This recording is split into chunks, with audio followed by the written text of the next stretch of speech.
I thought we had really good two first periods.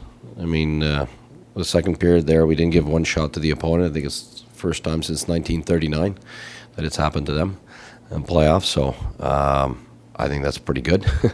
And then going into the third, they just stuck to what they were doing, and we did not. We didn't change our game plan whatsoever. We didn't want something different at all. But I think we didn't manage it well mentally. We looked like scared to lose instead of hungry to win. We backed off for no reason. We weren't going after them in their zone. We weren't going after them in the neutral zone either. And we packed it in our zone, kind of cocooning in our D zone for no reason. And that's just a mental state for me. So we were asking for trouble, I think. So we didn't sustain what we were doing for 60 minutes, and we paid for it. I mean, obviously, two shifts killed us. Those two shifts, 9 turnovers in 2 shifts.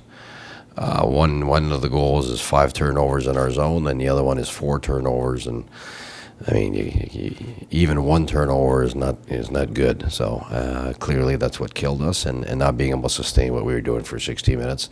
And they're a good team with good goaltending. So their goalie made great saves in the second period, and allowed the game to stay a 1-goal game.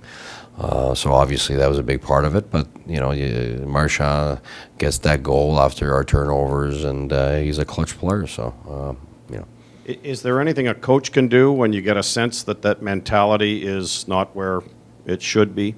Yeah. It's all for us. It's all year. We're very aggressive. It's all about pushing forward.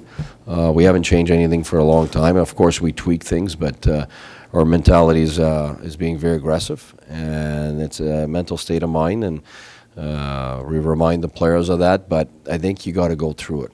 I've lived it before. You look at last night. I think 4 out of 5 teams lost at home, except the Stanley Cup champion, which team has experience and they've gone through it. And I won't name the other teams in the league, but there's a big mental state of mind when it comes to playoffs, and that will change not only your outlook, but it will change your wear out process. Like if you're wearing out the other team and all of a sudden your mental state changes, then you can't wear out the other team, and the other team keeps hanging around, and that serves them well on the road. And so they did the job in that respect, and we didn't do the job, and we have to learn from it. We have to learn from our third period, and that's what playoffs are about. They're all about move forward, what can you learn, and get better, and that's the experience we need to gain game after game, and I knew that. So whether it's today or another day, we would have needed to learn that at some point or another. So if it's going to be the first game, well, at least now I think we know for the next games. I think a lot of people thought that might have been Bobby Ryan's best game, or certainly felt like one of his best games. If he can bring that type of performance or bring his game to that level for the rest of the series, what does that do for your whole group? Well, I've been saying it for a while. It's just whenever somebody gets that result, all of a sudden now he's changed everything, and that's not true at all. We can sit down and look at video together, and you'll see he's played the last 10 games. He's been great. Like practice is working so hard, physical, but he wasn't getting the final result with a goal or an assist, and that's tough mentally when you know you're doing the right things, but it's not paying off. So the only difference yesterday, really, with the last 10 games, is just the payoff of that goal. So for me, he's been sticking to it, and the last 2 games they've paid off. But it's not all of a sudden he's played a great game and the golden boy is back. He's been back for a while, and he's been doing the right things for a while. It's just right now it's paid off the last 2 games, and hopefully it keeps on paying off. Hi, Coach. I just wanted to ask you what you thought about that whistle when Chara broke his skate, and it seemed well, it's just because it happened to us 3 times this year, and our guy had to cross the entire ice surface on, basically gliding on one knee, taking forever to get to the bench, and then yesterday they blew the whistle, so it was just different than what I've seen before happening to us. So, it's in the end, I think there's puck possession that's involved in all that, in that whistling, so it wasn't a game changer. Can we get the update on Mark Mathod of whether or not you expect to have him for Game 2? I'm hoping to get him for game 2. We can get him if we want to for game 2. Is it the right thing? It's going to be a debate until the game, I think. Yeah. Yes. Can I ask 2 really quick questions? Or Go I have ahead. 2 questions, and I don't know if I should wait around. Oh, well, I'll speak really fast. Just on Bobby Ryan, you only played him. You only got about 12 minutes. Why? Why only 12? Or why that? Well, we played with 4 lines yesterday. So, I mean, everybody, he didn't play on a penalty kill. So, right there, a few minutes that he's not on it. That's about it. I mean, those are the 3-4 minutes that would get him up to 15 minutes if you compare it to other guys. But, yeah. But you sense when a guy's going good, right? And you give him more opportunity normally? He played the whole second and third with brass. So, I didn't change that line. Yeah. Oh, just to my part B? No, this is a second. You talked last night afterwards about the turnovers in the zone leading to those goals. And you mentioned the word patience, and maybe they could have displayed a little bit more. Big time, yeah. But what my question was, what are your thoughts on icing? On? Icing the puck.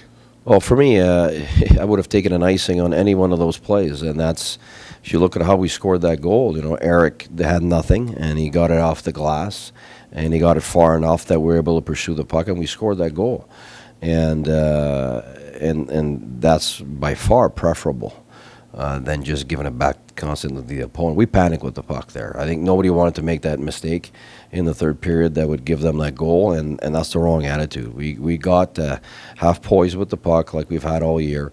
We got to manage the pressure. We've learned to manage the pressure in the last month because there was quite a bit of pressure trying to make these playoffs.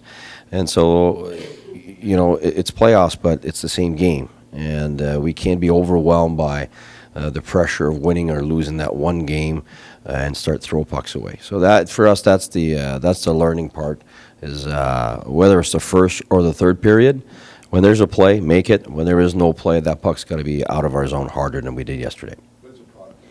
Yeah, it's just, yes, 100%. Not tired, mentally scared to lose a game. And, the aggressiveness that we've displayed in the first 2 periods is how we won games all year long. And we've seen this before in tough games where, we start to, and other teams the same. I've watched another team last night in the league that was leading, and they got into the third period, and they looked exactly like we looked. And it's a learning process. When I was in Tampa, it was the same. We played against Pittsburgh the first round, and the first games were all about learning how to manage playoff pressure, and namely in the third period. It's all of a sudden you don't want to be the one making that mistake, and you see pressure when there is no pressure, and there is more time than we think, and we got to manage it better, and that's what we didn't do well in the third period yesterday. Guy, what will make you decide whether Mathot plays or not? And For me, second it's to that, his ability to shoot. That's his ability to skate, gap, and all that. It's all there. He can make a pass, no problem. He can shoot, but right now he's still tentative. And once we feel that he can do that, then I think it's a go. what about, will you contemplate any other changes, perhaps up front? Yeah, but right now we're gonna take all day today and part of the day tomorrow to make sure we make the right decisions. And the other question I had is a simple one. Why has Mark Stone gone 16 games without a goal? You know what? It's since his injury. It's since his injury, and his injury was a lower body one, so it was tough for him to be able to train the lower part of his body, which is the most important part when you're a skater. And it has been tough for him to get back to the skating that he had before. He's on his way there, and he's building it up every day. But I think that's probably my best answer. His mind hasn't changed, his playmaking either. The previous game had a terrific play for Hoffman's goal, and so we've seen a lot of good plays from Mark. But right now he's been working on the pace of his game, and we know that's going to keep on growing. Right now, I think it's just a matter of keeping the process going. He knows, and he's being focused on the process. And there's I don't think right now that he's lost any of his abilities or any of his confidence making plays. So I don't think that's where it's at. It's just right now he's building up his pace to have the speed to be able to do what he was doing before.